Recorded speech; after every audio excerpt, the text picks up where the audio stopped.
Lotus Education and Arts Foundation, that's the full name of the Lotus Festival. I consider my first year volunteering for Lotus to be 1995.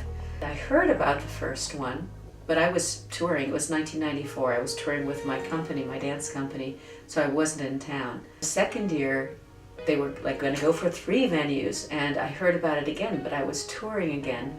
So a friend of mine said, well, we have things you can do in advance, she said, like lettering signs for each venue.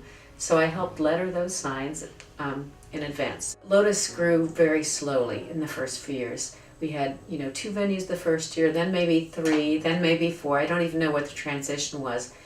In 1998, 2 things happened for me. First of all, my dance company performed at Lotus in 98, but I also joined the Lotus Board. Lotus Board was pretty new. It had been thrown together both to raise money and to help organize the festival, what needed to be done. And that's pretty typical of a brand new board. When a new organization forms, we were already a nonprofit at that time.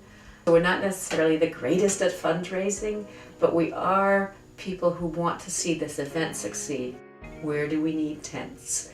What kind of infrastructure do we need? What streets need to be closed? Who do we need to talk to get these streets closed? How do we get trash receptacles? How do we get fencing? So there were so many questions, and I became the coordinator for handling that.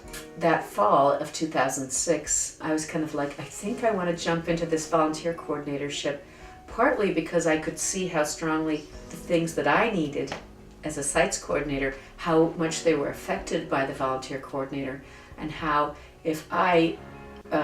what I could bring to that position would be that I understood the needs of the festival. I basically worked in every angle of the festival, so I could kind of figure out, okay, we need plenty of people here doing this job and plenty of people doing that job.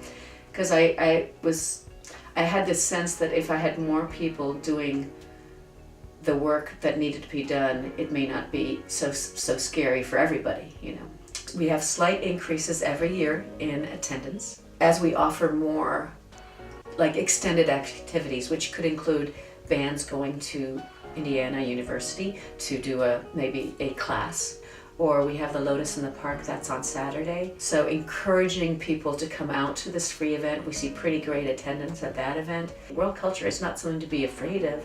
World culture is something to be embraced. When I hear people say they want to live in Bloomington, partly because something like the Lotus Festival exists here, I understand it. I think it really makes our community rich, multi-layered and rich.